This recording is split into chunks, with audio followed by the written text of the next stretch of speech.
Welcome to my channel, Glecious TV.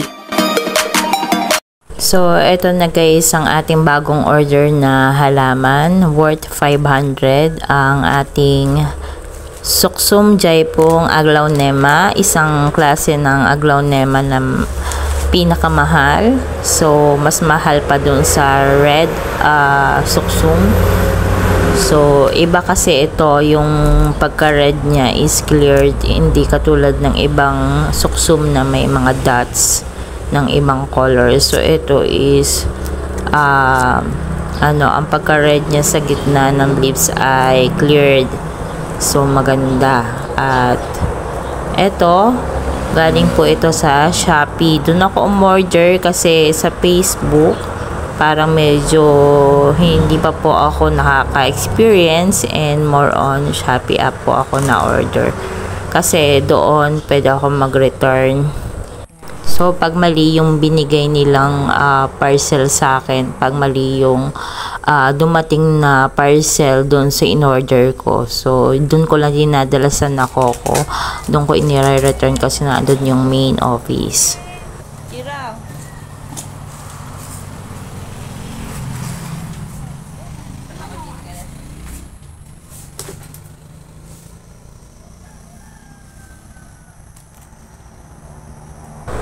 Yan, kita nyo malinis yung pagka-red niya. Wala siya mga spot-spot. Nandun lang sa gilid. So, yun ang Jaipong. Maganda. At saka lumalaki talaga yung leaves ng Jaipong.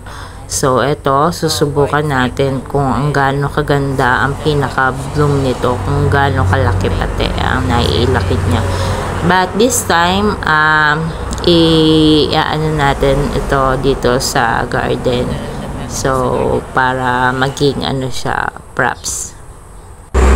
So, ito guys, yung binili natin sa Shopee. Ayan. So, ito yung packaging niya. And, binalutan siya nito. So, ayan. Papaganyan ang itsura ng packaging niya.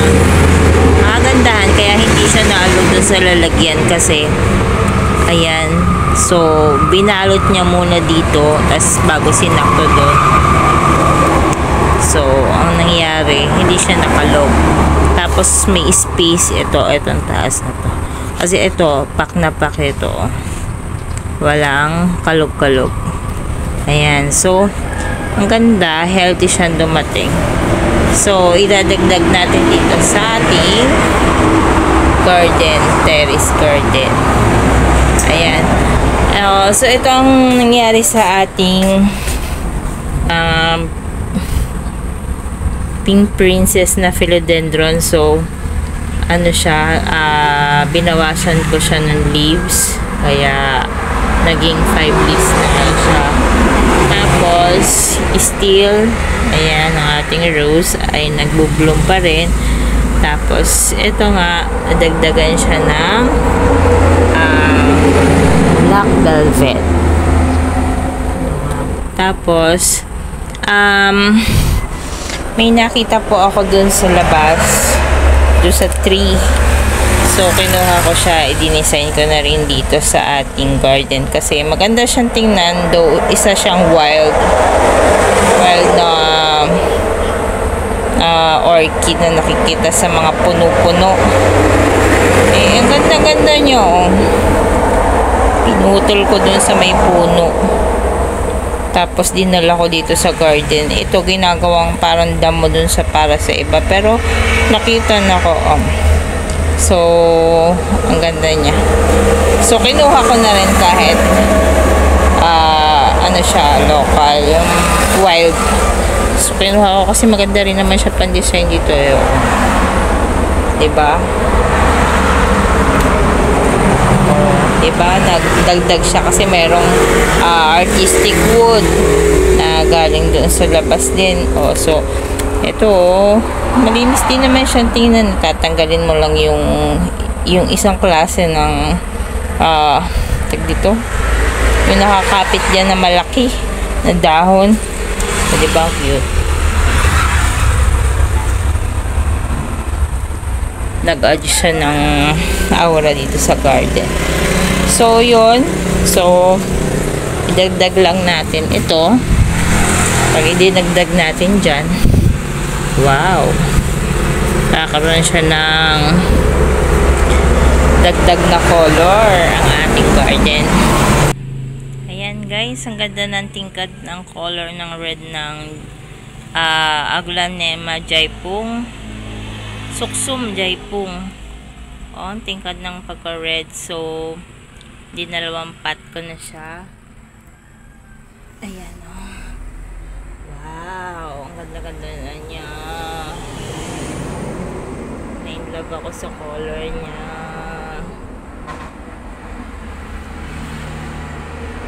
So, yun. Ang bili ko po sa kanya ay bili ko dito ay 500.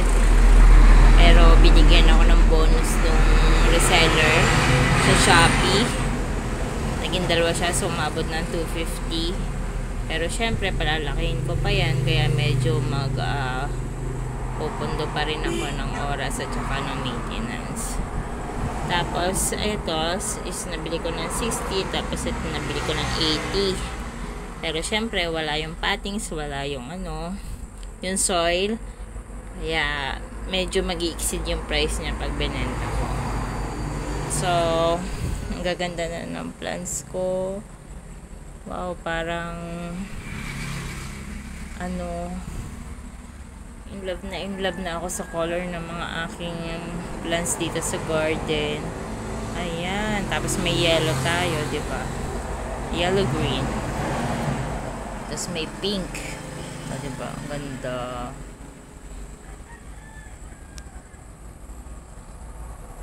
Aglaonema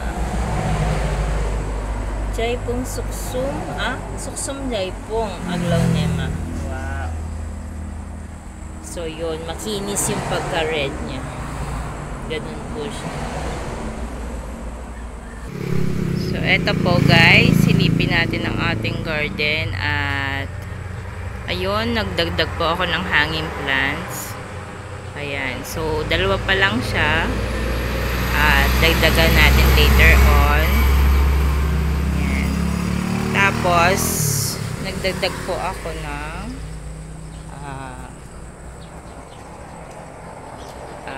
sunog na ipa.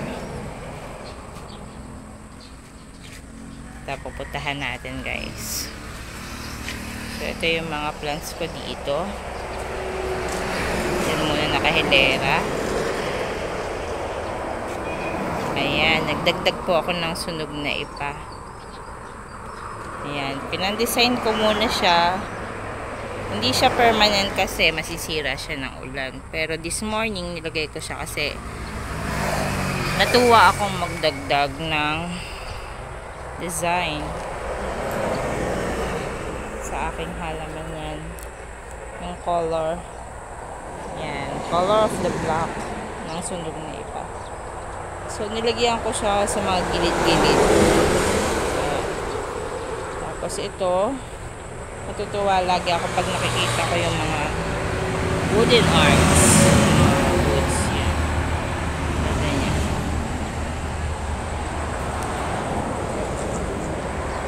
So, ayan, nilagyan ko siya ng mga ipa. Sunog na ipa dito sa gilid. Ang ganda ng bloom ng flower natin.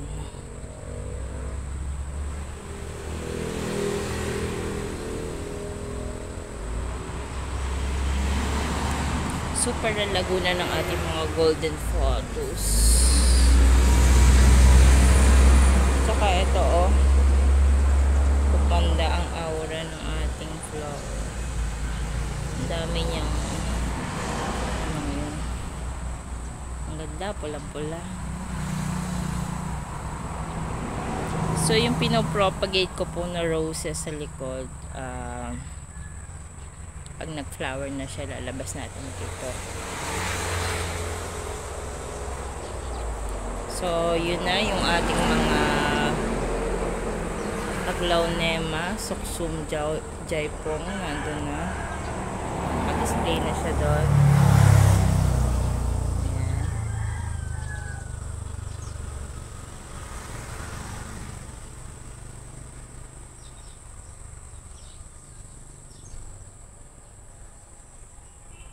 So, habang hindi sila nabebenta, di-display ko na i-display dito sa garden. Para naman mapag-anuhan ko. Ma-refresh muna ako sa ganda ng ating mga halaman. Habang siya ay hindi nabebenta, naka-display dyan as landscape. Para naman ma-refresh ako every morning. So, ito nga pala yung sili. Ang dami-dami na ng hinog. Hindi ko pa nakukuha. Ayan. So, kukuhanin natin pag sabay-sabay na siyang nag-red. Pati ito. Para isang harvest. Tapos ipuprune natin. Para sumanga ulit siya. Ang daming bunga na. Nadali ito ng baha pero ayos pa rin naman. Kaya yung planting ayaw kong itigil. Kasi ano naman nakaka-recover naman ang mga halaman natin after ng baha, bagyo. Yung nagdaang bagyong Obong. Ay nako. Nasira ang mga halaman pero naka-recover din. Ang ganda pag may black na mga ipa sa gilid. Lalo na kung may white. Mahal kasi ang white stone kaya hindi muna natin lagyan ng budget. Wala pa tayong budget para doon. So ang mamura-mura ay yan muna mga raw materials ng mga ipa, lupa. So yan, nilagyan ko na rin ng ipa para hindi damuhin.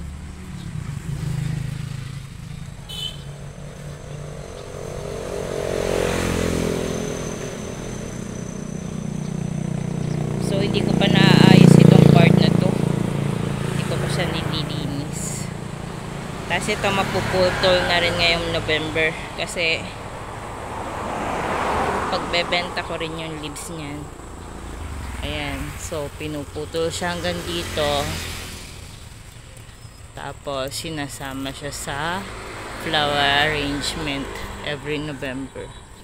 So pagbibenta rin natin yung mga leaves nito. Marami na siya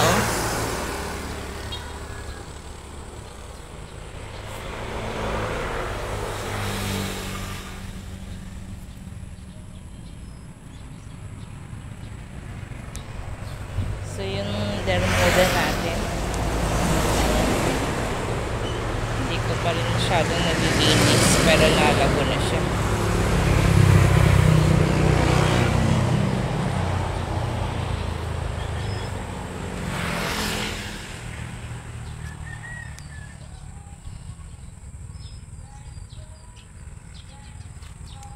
Malago na to.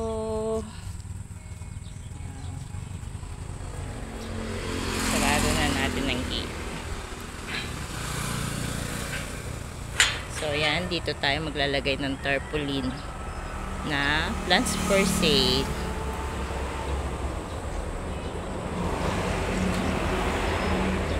So yun muna guys ang ating update sa inyo.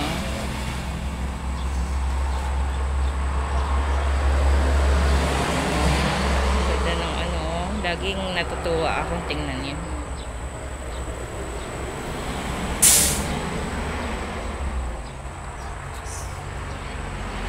Thank you guys.